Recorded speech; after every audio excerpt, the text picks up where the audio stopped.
مجھے تو یاد ہے ایک دفعہ میں کسی باہر کی ایئر لائن میں سفر کر رہا تھا. اب کوئی کیمرہ سے ویڈیو بنا کے ڈالتا نا, میں تو یہ ڈر رہا تھا یار کسی نے ویڈیو بنا کے ڈال دی تو میرا تو بیڑا غرق, میں تو ایئرپورٹ پہ اترنا مشکل ہو جائے گا. اب ایئر ہوسٹس تھی, وہ ایئر لائن بھی کسی دوسرے ملک کی تھی, ایمریٹس ایئر لائن تھی میرا خیال ہے.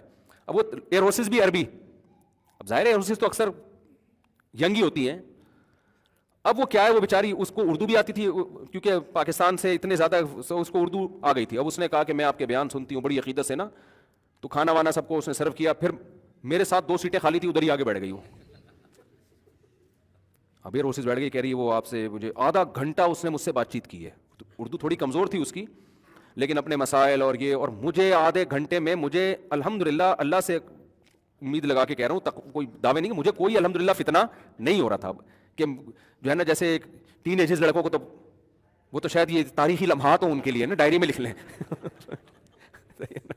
ہم تو بھائی 15 بچوں کے باپ ہیں الحمدللہ, گھر ہے اور ایک ایج بھی ہوتی ہے انسان کی, اور پھر کچھ اپنے اندر بھی. میں نہیں کہہ رہا کہ مجھے تو ڈر لگتا ہے کوئی دعوے کبھی نہ کرو بیٹھ کے, لیکن اس وقت بہرحال مجھے کوئی ایسا فتنہ عام طور پہ ایسے موقع پہ ہوتا نہیں عام طور پہ.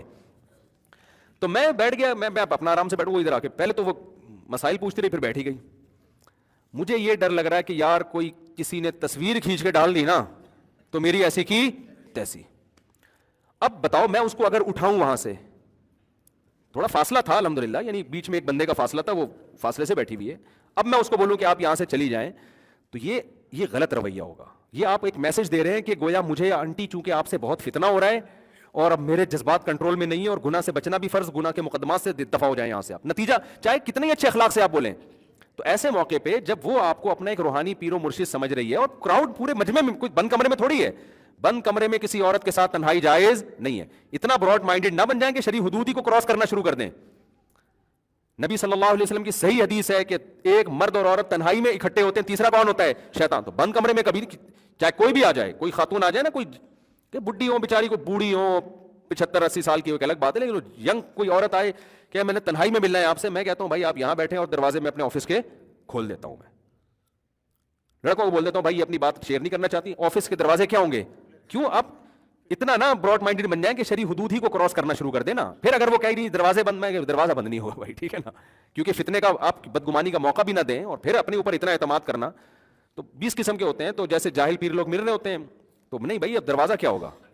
ایک دفعہ تو میرے ساتھ ایسے ہوا, میں کسی گھر میں اکیلا تھا, تو ایک خاتون آئی, وہ گھر کے اندر ہی آ گئی, جیسے وہ آئی ہیں میں باہر آ گیا. میں نے کہا یا تو آپ یا میں, دونوں میں سے ایک ٹائم پہ یہاں رہے, میں نہیں اندر جاؤں گا بھائی, کیونکہ اسلام نے منع کیا ہے. پھر میں نے گھر والوں کو فون کیا, گھر والے آئے, تو پھر گھر والوں کی موجودگی میں ان سے ملا. لیکن پبلک میں وہ سب کے سامنے ادھر آ کے بیٹھے, تو کیا چکر چلائے گا یار ایسے, خدا نخواستہ کیوں یعنی بدگمانی انسان کرے. ایسے موقع پہ لبرل, اس کو میں اس پازیٹیو چیز کو دیکھ رہا تھا کہ یار ایئر ہوسٹس ہو کے, بے پردہ ہو کے, اس کو عالم سے عقیدت ہے, اس سے گائیڈنس لے رہی ہے. یہ لفٹ کرانا اس کی ایک پازیٹیو چیز ہے, اور اتنی عقیدت اس کو, ایسے میرے ساتھ واقعات ہوتے رہتے ہیں, کوئی فرسٹ ٹائم نہیں ہوا. اتنی عقیدت, آخر میں اس نے کہا کہ آپ ایک جملہ مجھے لکھ کے دیں دعائیہ, اور میں پلاسٹک کوٹنگ کرا کے اپنے گھر پہ لگاؤں گی کہ میری زندگی میں آپ سے سیلفی تو شکر ہے اس نے نہیں لی, اس کو خود ہی خیال آ گیا. تو میں نے پھر جملہ لکھ کے دیا کہ اللہ ہماری اس بہن کو دنیا اور آخرت کی بھلائیاں دے, دین پہ چلنے کی. میں نے دعا لکھ دی, اس نے کہا یہ میرے لیے اتنے قیمتی لمحات ہیں, میں اس کو پلاسٹک کوٹنگ کر کے اپنے گھر کی دیوار پہ زندگی, کیونکہ ایسا اتفاق پتہ نہیں دوبارہ کبھی ہو یا نہ.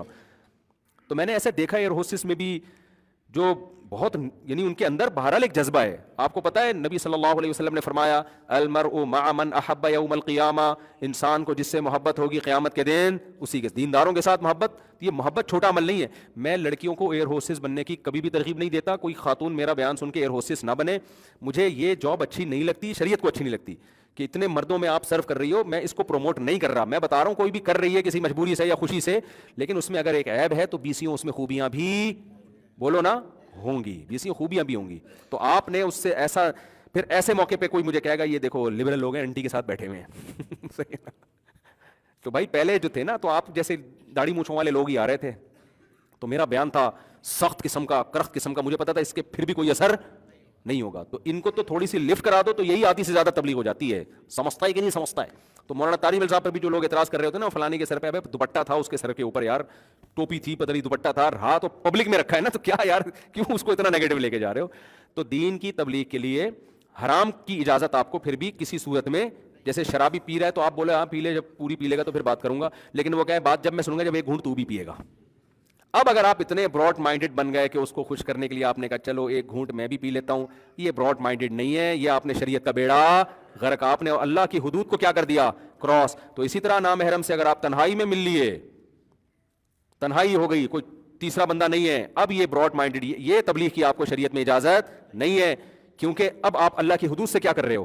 تو پبلک پلیس ایک الگ چیز ہے, تنہائی میں ملنا ایک الگ چیز ہے. سمجھتے ہو کہ نہیں سمجھتے؟